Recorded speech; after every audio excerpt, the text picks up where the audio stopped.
Egunon jainkoak, ongi etorri ETV-ko ikusaintzuleok.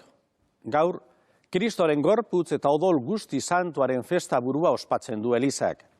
Bataioaren bidez, kristauak gorputz santu horren atala gara, eta era askotakoa gara. Gehienak kristau laikoak, baina badira apaiz eta erlijiosoak. Gaur, Erromualdo santuaz arituko gara. Izan ere, duela 1000 urte, Erromualdo santuak Kamaldoliko eremitorioa sortu zuen. Kamaldulako lekaide batzuk, Arabako mugan bizi dira, Herrera deituriko eremu edo monasterioan, Ebro ibaitik oso gertu, Zambrana eta Aburadon parean. 12. mendean, ziztestarrek eraiki eta erabili zuten 19. mendera arte. Karitate perfektua lortzen saiatzen dira, jainkoaren eta erlijiosoen arteko elkartasuna azpimarratuz. Ni zuentzat, zuek niretzat. Erromualdo, Rabenan jaio zen, 10. mendearen erdialdean. Gaztetan, monje beneditarra sartu zen, eta bakardadeko bizitza jatorra lantzera ausartu egin zen. Hil arte, bilak eta arduratsu etengabean ibili zen, Venezian, San Mikel de Cuixá, Pirineotan, Rabenan eta hainbat lekutan. Romualdok barruko ibilbide espiritualari eskaintzen dio arreta berezia. Bizimodo neurritzua maite du, eta espiritualitatean apaingarri gutxi. Proposatukako berrikuntzek kalitatezko otoitz girua bilatzen zuten. Urteetan ez zuen arrakastarik ezagutu. 1023. Kamaldolin burutu zuen bere ametsa, eta 4 urte beranduago hil zen. Kontemplazio maila handira igota, evangelioko hitz batzuk azpimarratzen zituen. Nire erregetza ez da mundu honetakoa.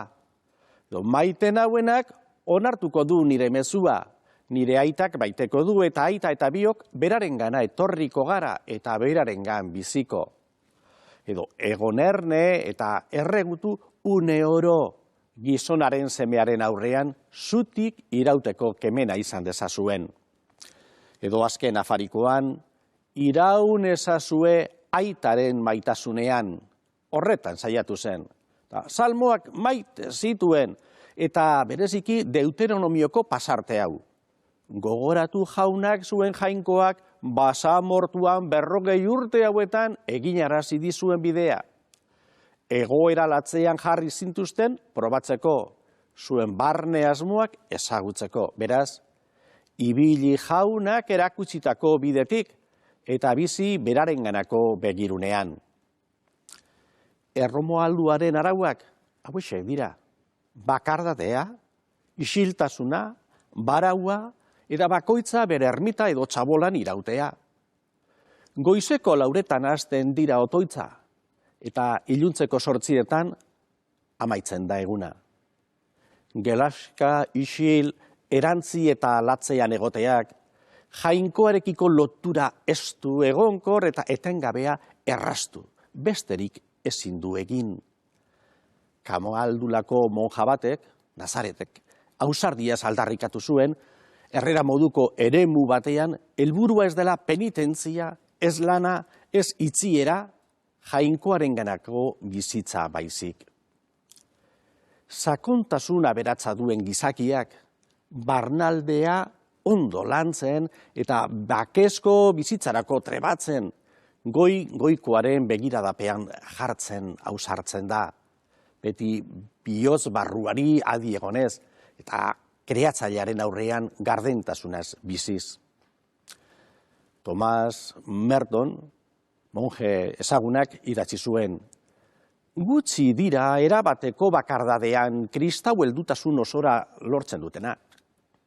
Beste batzuekin bizitzeak, geure buruaz ahazten ikasteak, bizikideen ahuleziak eta katzak ulertu nahi izateak, benetako kontemplatiboak izaten lagun diezaguke.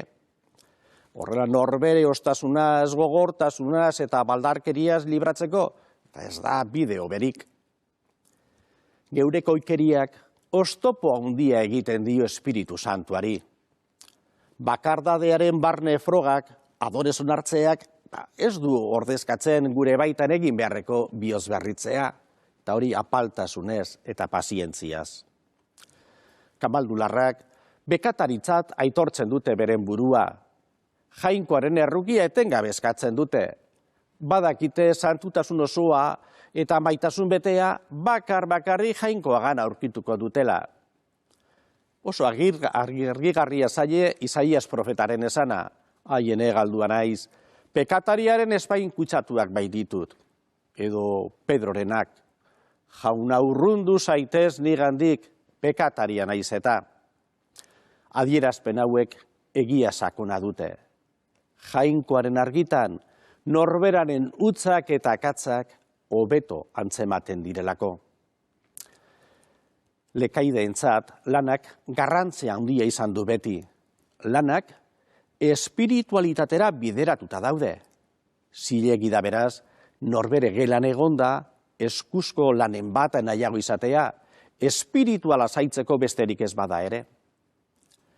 Paulo Seigarrenak, monje batzuei esan zien, ez zaitezte nekatu jendearen onarpena bilatzen, edo ez zuen bizimodua ulergarria egiten. Horrek ondorio negargarriak ekarriko lituzke. Beraz, izan zaitezte zeuen buruaren jabe. Eta Jainkoa bera arduratuko da zuen argia gizakeinen begietara diztirarazten.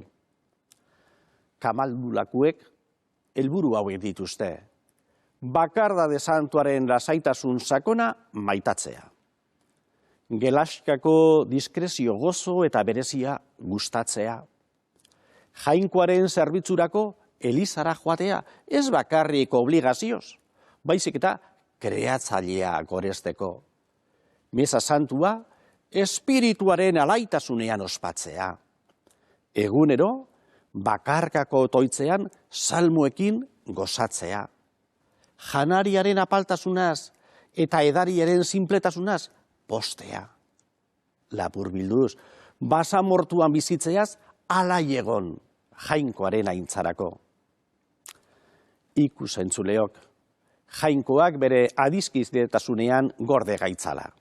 Hurrengo igandera arte, ondo izan. Agur.